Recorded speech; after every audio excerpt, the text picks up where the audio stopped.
Perkenalkan, kami dari kelompok 8 yang beranggotakan Adinda, Nurindah Quraini, dan Reza Simamora. Di sini kami akan menjelaskan mengenai materi PPh pasal 4 ayat 2.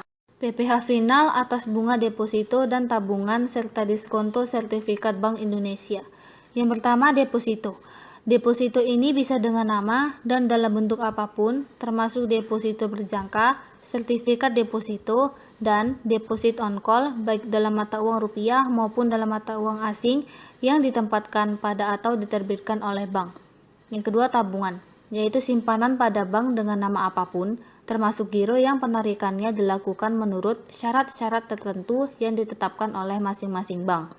Objek PPh final atas bunga deposito dan tabungan adalah penghasilan berupa bunga deposito dan tabungan serta diskonto sertifikat Bank Indonesia, termasuk bunga yang diterima atau diperoleh dari deposito dan tabungan yang ditempatkan di luar negeri melalui bank yang didirikan atau bertempat kedudukan di Indonesia atau cabang bank luar negeri di Indonesia. Adapun pemotong pajak PPh final atas bunga deposito dan tabungan. Yang pertama, bank yang didirikan atau bertempat kedudukan di Indonesia. Yang kedua, cabang bank luar negeri di Indonesia. Dan yang ketiga, Bank Indonesia. Lalu tarif pajak PPh final atas bunga deposito dan tabungan yang pertama yaitu dikenakan PPh final sebesar 20% dari jumlah bruto terhadap wajib pajak dalam negeri dan bentuk usaha tetap.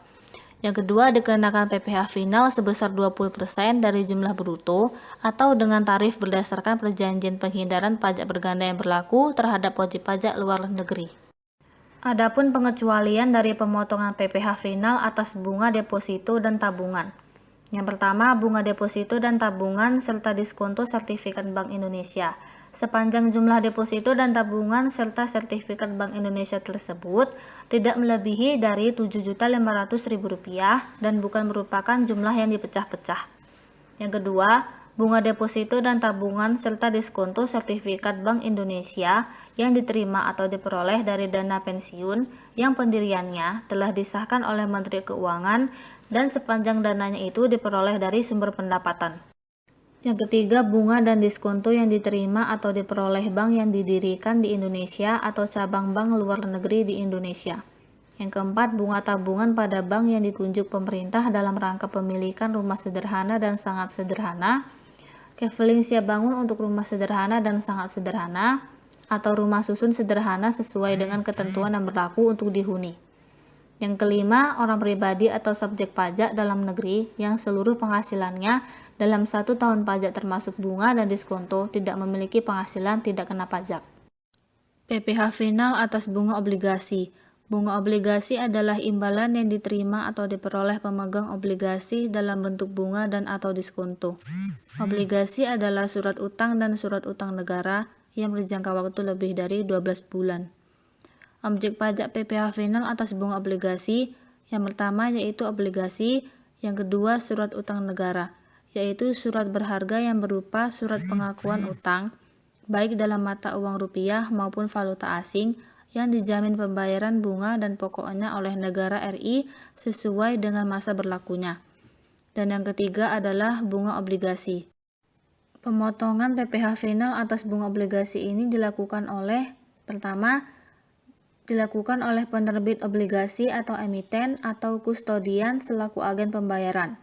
Yang kedua, perusahaan efek, dealer atau bank selaku perantara atas bunga dan atau diskonto obligasi yang diterima atau diperoleh penjual obligasi pada saat transaksi.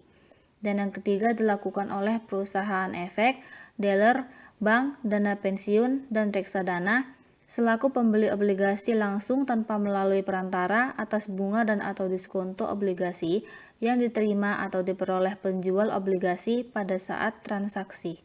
Tarif PPh final atas bunga obligasi yang pertama, tarif bunga dari obligasi dengan kupon sebesar 15% bagi wajib pajak dalam negeri dan bentuk usaha tetap, dan 20% atau sesuai dengan tarif berdasarkan persetujuan penghindaran pajak berganda bagi wajib pajak luar negeri. Selain bentuk usaha tetap dari jumlah bruto, maka bunga sesuai dengan masa kepemilikan obligasi. Yang kedua, tarif diskonto dari obligasi dengan kupon sebesar 15% bagi wajib pajak dalam negeri dan bentuk usaha tetap, dan 20% atau sesuai dengan tarif berdasarkan persetujuan penghindaran pajak berganda bagi wajib pajak luar negeri. Selain bentuk usaha tetap dari selisih lebih harga jual atau nilai nominal di atas harga perolehan obligasi, maka itu tidak termasuk bunga berjalan. Ketiga, tarif diskonto dari obligasi tanpa bunga sebesar 15% bagi wajib pajak dalam negeri dan bentuk usaha tetap, dan 20% atau sesuai dengan tarif berdasarkan persetujuan penghindaran pajak berganda bagi wajib pajak luar negeri. Selain bentuk usaha tetap dari selisih lebih harga jual atau nilai nominal di atas harga perolehan obligasi. Keempat, bunga dan atau diskonto dari obligasi yang diterima dan atau diperoleh wajib pajak reksadana yang terdaftar pada Otoritas Jasa Keuangan sebesar 5% untuk tahun 2014 sampai tahun 2020 dan 10% untuk tahun 2021 dan seterusnya. PPh final atas bunga simpanan koperasi. PPh final ini dikenakan atas bunga pinjaman yang dibayarkan oleh koperasi yang didirikan di Indonesia kepada anggota koperasi orang pribadi. PPh final ini dipotong oleh koperasi yang melakukan pembayaran bunga simpanan kepada anggota koperasi orang pribadi pada saat pembayaran. Besarnya tarif PPh final ini adalah yang pertama 0% untuk penghasilan berupa bunga simpanan sampai dengan Rp240.000 per bulan, dan yang kedua 10% dari jumlah bruto bunga untuk penghasilan berupa bunga simpanan lebih dari Rp240.000 per bulan. PPh final atas hadiah undian. Hadiah undian adalah hadiah dengan nama dan dalam bentuk apapun yang diberikan melalui undian. Nilai hadiahnya yaitu nilai uang dan nilai pasar apabila hadiah tersebut diserahkan dalam bentuk natura. Objek pajak PPh final ini adalah penghasilan berupa hadiah undian dengan nama dan dalam bentuk apapun yang diterima atau diperoleh orang pribadi dan badan baik dalam negeri maupun luar negeri. Pemotong PPh final ini adalah penyelenggara undian tersebut. Tarif PPh final atas hadiah undian adalah sebesar 25% dari jumlah PPh final atas penjualan saham di Bursa Efek. Pendiri adalah orang pribadi atau badan yang namanya tercatat dalam daftar pemegang saham perseroan terbatas atau tercantum dalam anggaran dasar perseroan terbatas sebelum pernyataan pendaftaran yang diajukan kepada Badan Pengawas Pasar Modal dalam rangka penawaran umum perdana atau initial public offering menjadi efektif. Nah, termasuk dalam pengertian pendiri adalah orang pribadi atau badan yang menerima pengalihan saham dari pendiri karena yang pertama warisan, yang kedua hibah, dan yang ketiga cara lain yang tidak dikenakan pajak penghasilan pada saat pengalihan tersebut. Nah, pengertian saham pendiri adalah pertama saham yang diperoleh pendiri yang berasal dari kapitalisasi AGO yang dikeluarkan setelah penawaran umum perdana atau initial public offering. Yang kedua, saham yang berasal dari pemecahan saham pendiri. Selanjutnya, tarif yang dikenakan yaitu yang pertama atas penghasilan yang diterima atau diperoleh orang pribadi atau badan dari transaksi penjualan saham di Bursa Efek dikenakan pajak penghasilan sebesar 0,1% dari jumlah bruto nilai transaksi penjualan saham. Yang kedua, pemilik saham pendiri dikenakan tambahan pajak penghasilan dan bersifat final sebesar 0,5% dari nilai saham atau nilai saham perusahaan pada saat penawaran umum perdana yaitu initial public offering. Nah, yang tidak termasuk objek pajak yaitu agio saham yang timbul dari selisih lebih antara nilai pasar saham dan nilai nominal saham tidak termasuk objek pajak. Selanjutnya, PPh final atas pengalihan hak atas tanah dan bangunan. Pengalihan atas tanah dan atau bangunan adalah yang pertama penjualan, tukar menukar, perjanjian pemindahan hak, pelepasan hak, penyerahan hak, lelang, hibah, atau cara lain yang disepakati dengan pihak lain selain pemerintah. Yang kedua, penjualan, tukar menukar, pelepasan hak, penyerahan hak, atau cara lain yang disepakati dengan pemerintah guna pelaksanaan pembangunan termasuk pembangunan untuk kepentingan umum yang tidak memerlukan persyaratan khusus. Yang ketiga, penjualan, tukar menukar, pelepasan hak, penyerahan hak, atau cara lain kepada pemerintah guna pelaksanaan pembangunan untuk kepentingan umum yang memerlukan persyaratan khusus. Nah, hal-hal yang dikecualikan dari kewajiban pembayaran atau pemungutan pajak penghasilan yang pertama, orang pribadi yang mempunyai penghasilan di bawah penghasilan tidak kena pajak yang melakukan pengalihan hak atas tanah dan atau bangunan dengan jumlah bruto pengalihannya kurang dari 60 juta rupiah dan bukan merupakan jumlah yang terpecah-pecah. Yang kedua, orang pribadi atau badan yang menerima atau menaruh atau memperoleh penghasilan dari pengalihan hak atas tanah dan atau bangunan kepada pemerintah. Yang ketiga, orang pribadi yang melakukan pengalihan tanah dan atau bangunan dengan cara hibah kepada keluarga saudara dalam garis keturunan lurus 1 derajat dan kepada badan keagamaan atau badan pendidikan atau badan sosial atau pengusaha kecil termasuk koperasi yang ditetapkan oleh Menteri Keuangan. Yang keempat, badan yang melakukan pengalihan tanah dan atau bangunan dengan cara hibah kepada badan keagamaan atau badan pendidikan atau badan sosial atau pengusaha kecil termasuk koperasi yang ditetapkan oleh Menteri Keuangan. Selanjutnya, pengalihan hak atas tanah dan atau bangunan karena warisan, dan yang terakhir pengalihan hak atas tanah dan atau bangunan yang dilakukan oleh orang pribadi atau badan yang tidak termasuk subjek pajak. Nah, kewajiban mencantumkan NPWP pada PPh final atas pengalihan hak atas tanah dan bangunan ini yaitu yang pertama atas pembayaran pajak penghasilan dengan menggunakan SSP atas penghasilan dari pengalihan harta berupa tanah dan atau bangunan wajib dicantumkan NPWP yang dimiliki wajib pajak yang bersangkutan. Nah, kecuali SSP yang digunakan untuk pembayaran PPh atas penghasilan dari pengalihan harta berupa tanah dan atau bangunan oleh wajib pajak orang pribadi dengan jumlah pajak yang harus dibayar kurang dari 3 juta rupiah. Selanjutnya, PPh final atas jasa konstruksi. Jasa konstruksi adalah layanan jasa konsultasi perencanaan pekerjaan konstruksi, layanan jasa pelaksanaan pekerjaan konstruksi, dan layanan jasa konsultasi pengawasan pekerjaan konstruksi. Nah, pekerjaan konstruksi adalah seluruh atau sebagian rangkaian kegiatan perencanaan dan atau pelaksanaan beserta pengawasan yang mencakup pekerjaan arsitektural, sipil, mekanikal, elektrikal, dan tata lingkungan masing-masing beserta kelengkapannya untuk mewujudkan suatu bangunan atau bentuk fisik lain. Perencanaan konstruksi adalah pemberian jasa oleh orang pribadi atau badan yang dinyatakan ahli yang profesional di bidang perencanaan jasa konstruksi yang mampu mewujudkan pekerjaan dalam bentuk dokumen perencanaan bangunan fisik lain. Pelaksanaan konstruksi ialah pemberian jasa oleh orang pribadi atau badan yang dinyatakan ahli yang profesional di bidang pelaksanaan jasa konstruksi yang mampu menyelenggarakan kegiatannya untuk mewujudkan suatu hasil perencanaan menjadi bentuk bangunan atau bentuk fisik lain. PPh final atas jasa konstruksi. Nah, pengawasan konstruksi adalah pemberian jasa oleh orang pribadi atau badan yang dinyatakan ahli yang profesional di bidang pengawasan jasa konstruksi yang tentunya mampu melaksanakan pekerjaan pengawasan sejak awal pelaksanaan pekerjaan konstruksi sampai selesai dan diserah terimakan. Nah, pengguna jasa adalah orang pribadi atau badan termasuk bentuk usaha tetap yang memerlukan layanan jasa konstruksi. Penyedia jasa adalah orang pribadi atau badan termasuk bentuk usaha tetap yang kegiatan usahanya menyediakan layanan jasa konstruksi.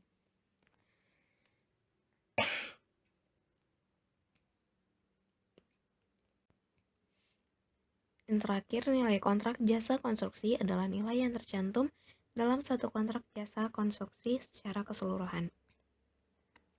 Nah, tarif PPh yang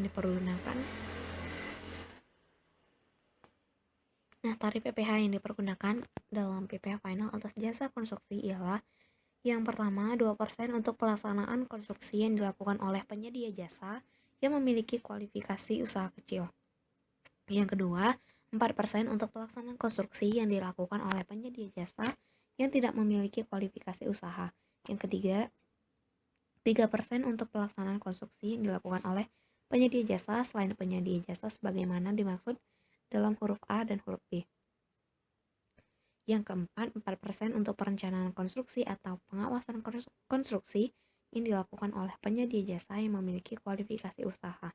Dan yang terakhir, 6% untuk perencanaan konstruksi atau pengawasan konstruksi yang dilakukan oleh penyedia jasa yang tidak memiliki kualifikasi usaha. Selanjutnya, PPh final atas persewaan tanah dan atau bangunan. Yang pertama, dikenakan atas penghasilan berupa sewa atas bangunan dan berupa tanah, rumah susun, kondominium, gedung perkantoran, gedung pertokoan, atau gedung pertemuan termasuk bagiannya, rumah kantor, rumah toko, gudang, dan bangunan industri.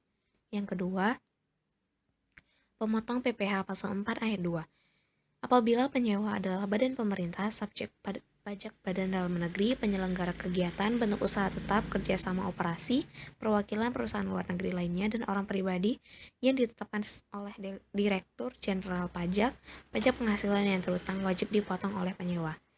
Nah, orang pribadi yang ditunjuk sebagai pemotong pajak penghasilan adalah yang pertama akuntan, arsitek, dokter, notaris, pejabat pembuat akte tanah, kecuali PPAT tersebut adalah camat, pengacara, dan konsultan yang melakukan pekerjaan bebas. Yang kedua, orang pribadi yang menjalankan usaha yang menyelenggarakan pembukuan yang terdaftar sebagai wajib pajak dalam negeri. Nah, apabila penyewa adalah orang pribadi atau bukan subjek pajak penghasilan yang terutang wajib dibayar sendiri oleh pihak yang menyewakan. PPh final atas persewaan tanah dan atau bangunan.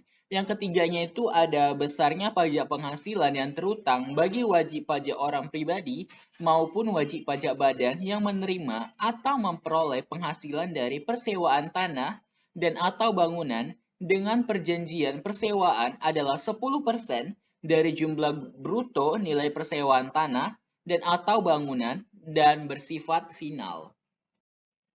Adapun jadwal dan pelaporan PPh pasal 4 ayat 2, di mana penghasilan omset penjualan batas waktu penyetorannya itu tanggal 15 bulan berikutnya setelah masa pajak berakhir dan batas waktu pelaporan jika sudah divalidasi NTPN, WP tidak perlu lapor lagi, cukup menyerahkan lampiran laporan PPh final 1% pada pelaporan SPT tahunan badan atau pribadi. Penghasilan bunga, deposito atau tabungan, diskonto SBI, bunga atau diskonto, batas waktu pelaporan tanggal 10 bulan berikutnya setelah masa pajak berakhir, batas waktu pelaporan 20 hari setelah masa pajak berakhir. Penghasilan transaksi penjualan saham, batas waktu pelaporannya tanggal 20 bulan berikutnya setelah bulan terjadinya transaksi penjualan saham, batas waktu pelaporan tanggal 25 bulan berikutnya setelah bulan terjadinya transaksi penjualan saham.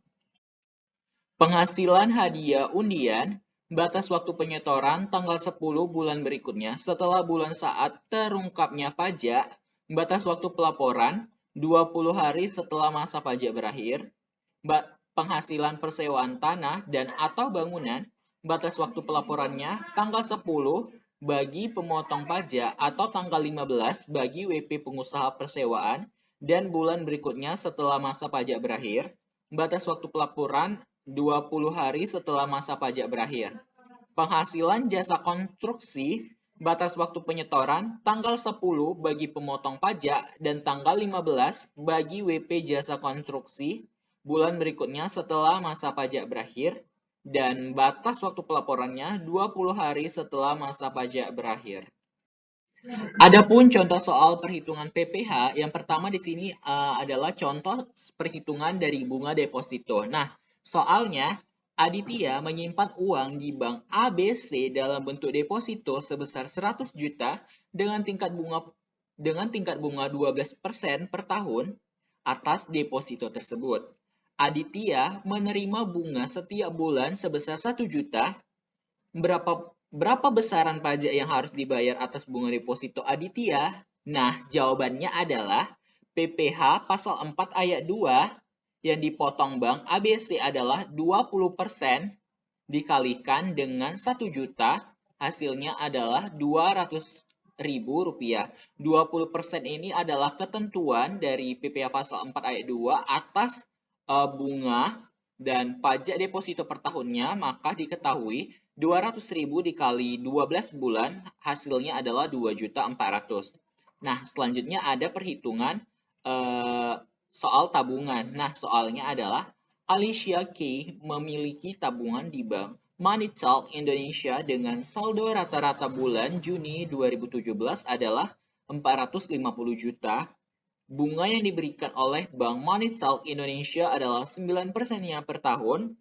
Bunga yang diterima Alicia K pada bulan Juni 2017 adalah 3.375.000. Bagaimanakah kewajiban pemotong atau pemungutan PPh terkait transaksi tersebut? Nah, jawabannya adalah PPh pasal 4 ayat 2 yang dipotong oleh Bank Monetar Indonesia pada tahun 2017 adalah 20% dikali dengan 3.375.000, hasilnya adalah 675.000. Dan pajak tabungan per tahun diketahui, maka 675.000 dikalikan 12, maka hasilnya 8.100.000. Nah, contoh perhitungan PPh selanjutnya yang ketiga ada diskonto SBI. Nah, soal di sini adalah dana pensiun solusi abadi yang pendiriannya telah disahkan oleh Menteri Keuangan membeli sertifikat Bank Indonesia dari Bank Indonesia dengan nominal 1 miliar rupiah dengan memperoleh diskonto sebesar 20 juta rupiah. Pada tanggal 1 April 2017, dana pensiun solusi abadi menjual SBI tersebut kepada PT Rosa Sentosa dengan harga 980 juta rupiah dan dibayarkan pada saat yang sama. Bagaimana kewajiban pemotong atau pemungutan PPh atas transaksi tersebut? Nah, jawabannya besarnya diskonto SBI yang diperoleh PT Rosa Sentosa adalah 1 miliar rupiah dikurang 980 juta, hasilnya 20 juta, maka PPh pasal 4 ayat 2 yang dipotong oleh dana pensiun solusi abadi adalah 20% dikalikan dengan 20 juta, maka hasilnya 4 juta rupiah. Selanjutnya adalah contoh soal perhitungan PPh atas bunga obligasi. Nah, di sini sudah ada soalnya. Soalnya adalah pada tanggal 1 Juli 2011, PT ABC menerbitkan obligasi dengan kupon interest bearing bond dengan nilai nominal 10 juta per lembar. Jangka waktu obligasi 5 tahun dan jatuh tempo tanggal 1 Juli 2016, bunga tetap sebesar 16% per tahun, jatuh tempo bunga setiap tanggal 30 Juni dan 31 Desember. Penerbitan perdana tercatat di Bursa Efek Indonesia. PT MNO ini adalah investor pada saat penerbitan perdana membeli 10 lembar obligasi dengan harga di bawah nilai nominal atau at discount dengan harga 9 juta per lembar. Berapa besaran pajak yang harus dibayarkan atas bunga obligasi tersebut? Nah, jawabannya adalah PPh pasal 4 ayat 2 yang harus dipotong oleh PT ABC pada saat jatuh tempo bunga tanggal 31 Desember 2011 adalah sebagai berikut. Bunganya diketahui 6/12 dikali 16% dikali 10 juta dan dikalikan dengan 10 lembar, maka hasilnya 8 juta dan PPh pasal 4 ayat 2-nya 15% dikali 8 juta, maka hasilnya 1.200.000. Nah, apabila dalam contoh di atas, investor atau pembeli obligasi adalah wajib pajak reksadana, maka perhitungan PPh pasal 4 ayat 2 atas bunga yang diperoleh pada saat jatuh tempo tanggal 31 Desember 2011 adalah sebagai berikut. Perhitungan bunganya 6/12 dikali 16% dikalikan dengan 10 juta dan dikali 10 lembar, hasilnya 8 juta dan PPh pasal 4 ayat 2-nya adalah 5% dikalikan 8 juta, hasilnya Rp400.000. Selanjutnya ada contoh soal perhitungan PPh atas hadiah undian. Nah, di sini ada contoh soal. PT OK Indonesia menyelenggarakan penarikan hadiah undian atas kupon-kupon yang telah dikirimkan oleh para pelanggan dengan hadiah senilai 100 juta rupiah. Dalam penarikan undian tersebut, nama Budiman muncul sebagai pemenang hadiah undian. Bagaimana perhitungan pajak penghasilan PPh pasal 4 ayat 2 atas hadiah undian yang harus dipotong oleh PT OK Indonesia? Jawabannya, PPh pasal 4 ayat 2 yang dipotong oleh PT OK Indonesia adalah 25% dikali 100 juta, maka yang dipotong oleh PT OK Indonesia adalah sebesar 25 juta rupiah. Selanjutnya ada perhitungan PPh atas pengalihan hak atas tanah atau bangunan. Nah, di sini ada contoh soal. Soalnya adalah pada tanggal 12 Agustus 2015, Rahmat membeli 1 unit rumah dari developer PT Gria Persada seharga 800 juta rupiah secara tunai. Antara PT Gria Persada dengan Rahmat belum dilakukan penandatanganan akta jual beli. karena sertifikat rumah tersebut masih dalam proses pemecahan sehingga dilakukan terlebih dahulu dengan perjanjian pengikatan jual beli antara PT Gria Persada sebagai penjual dan Rahmat sebagai pembeli. Sertifikat rumah tersebut masih atas nama PT Gria Persada sebelum dilakukannya AJB antara PT Gria Persada dengan Rahmat. Rumah tersebut oleh Rahmat dijual kepada Indra Aji sehingga akibat transaksi tersebut nama penjual dan pembeli yang tercantum pada PPJB rumah tersebut menjadi PT Gria Persada sebagai penjual dan Indra Aji sebagai pembeli. Bagaimanakah perhitungan pajak penghasilan pasal 4 ayat 2 atas pengalihan rumah tersebut? Nah, jawabannya adalah PPh pasal 4 ayat 2 yang dipotong oleh PT Gria Persada dalam kasus ini yaitu sebesar 2,5% dari 800 juta. Nah, maka hasilnya adalah 20 juta rupiah.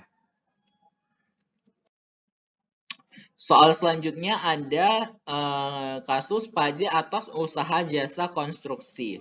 Nah, di sini ada contoh soal di mana soalnya PT Jaya Makmur merupakan perusahaan yang mempunyai sertifikat badan usaha jasa pelaksanaan konstruksi yang diterbitkan oleh Lembaga Pengembangan Jasa Konstruksi. Sebagai badan usaha jasa pelaksanaan konstruksi di bidang sipil, subbidang bangunan non-perumahan lainnya dengan kualifikasi besar grade 6. PT Jaya Makmur pada tahun 2013 ditunjuk oleh CV Lukito selaku pemilik Rumah Sakit Sentosa untuk membangun gedung baru yang digunakan sebagai unit kesehatan ibu dan anak dengan nilai kontrak sebesar 25 miliar. Tidak termasuk PPN. PT Jaya Makmur menerima uang muka kontrak pada saat dimulai pembangunan yaitu pada tanggal 15 Juli 2013 sebesar 5 miliar. Termin pembayaran dilakukan sesuai dengan tingkat penyelesaian yaitu termin pertama sebesar 5 miliar setelah pekerjaan selesai 25%, termin kedua sebesar 5 miliar setelah pekerjaan selesai 50%, termin ketiga sebesar 5 miliar setelah pekerjaan selesai 75%. Sisanya 5 miliar rupiah akan dibayarkan setelah pekerjaan dan masa pemeliharaan selesai. Pembangunan Rumah Sakit Sentosa harus diselesaikan oleh PT Jaya Makmur paling lama tanggal 31 Desember 2015 dengan masa pemeliharaan selama 6 bulan. Bagaimanakah kewajiban pemotong atau pemungutan PPh yang dilakukan oleh CV Lukito terkait pembayaran uang muka, kontrak, dan termin pertama apabila dilakukan pada tanggal 31 Desember 2013? Nah, jawabannya, pembayaran uang muka kontrak sama dengan besarnya pemotongan PPh pasal 4 ayat 2 atas penghasilan dari usaha jasa konstruksi itu ada 3% dikalikan dengan 5 miliar rupiah, maka hasilnya 150 juta. Dan pembayaran termin pertama, besarnya pemotongan PPh pasal 4 ayat 2 atas penghasilan dari usaha jasa konstruksi adalah 3%, dikali 5 miliar, hasilnya 150 juta rupiah. Terima kasih, sekian video presentasi kami dari kelompok 8. Apabila ada kesalahan kata, kami mohon maaf. Kami ucapkan selamat pagi.